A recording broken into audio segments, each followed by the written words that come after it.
Sunday night a week ago, my wife and I were in the process of moving, and 4 years prior to this, I was diagnosed of having pancreatic cancer. So as we all know, that's number one on the list for being lethal. And my doctor had given me roughly about 5 months to live. So it started a long process, and about 3 months ago, they found a lesion on my liver, and the natural progression from pancreatic cancer is to your liver.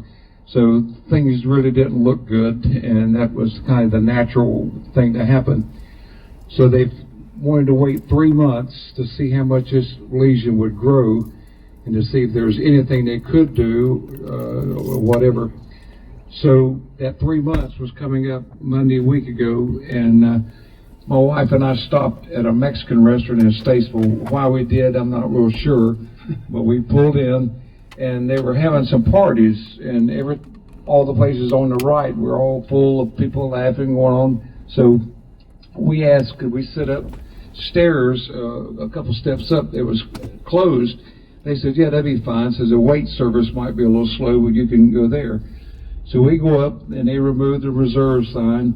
We sat down, and about halfway through our meal, a gentleman came in, and he looked at me, had a warm smile, and sat down at a booth next to me. And I thought, well, they must have opened this up. But they had not, and while he was there, the manager came in and was asking me about my cane and what happened with my leg.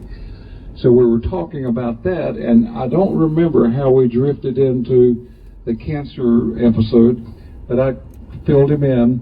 So after he walked away, this gentleman that was sitting in the booth came over, put his hand on my shoulder, and said he couldn't help but overhear what I was discussing and wanted to discuss it a little bit more. His name was John Raphael, a member here. It's Grabiel. Grabiel. Yeah. And so I told him everything that had taken place in the 4 years, and then he asked me nice and politely, did I mind if he would pray for me? I said, no, I'd welcome that.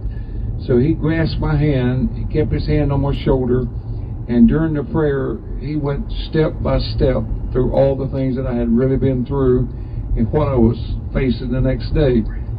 So as we started to leave, we walked over to his booth and thanked him, and then I told him apparently the Lord must have directed him there that night as well as us. He said, well, what you don't know is he had went to another restaurant in Statesville, and when he got inside, he realized he had left his wallet in the car. So he goes back out to his car to get his wallet, and he had the strongest urge to go to the Mexican restaurant. The only two booths that were occupied was mine and his. So I thanked him and told him that, God works in some marvelous ways.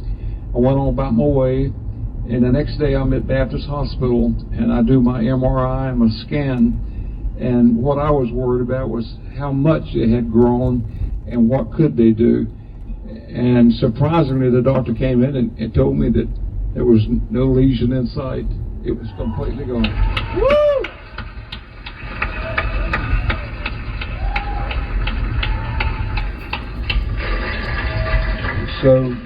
So not only to thank God, but it's obvious that He sent John either as an angel or a messenger that night, because here I am with no lesion on my liver, and I'm happy to be with you. Thank you. Before we sit down, you were telling me when he started praying for you. Tell them what you were telling me that you started feeling. That's true. When all while he was talking to me, he kept his hand on my shoulder, and then when he asked to pray, he grasped my right hand. And as he started praying, it was the strangest feeling. It was just like my body was electrified. And I told my wife after he walked away, I said, all of this is so unbelievable how it happened. A section that was totally closed, and we asked permission to go up. Then here comes someone else that didn't even ask. I guess he just walked up and takes a seat. But the feeling I had was, needless to say, make your hair stand up your neck. So I was always a believer, but more so now than ever.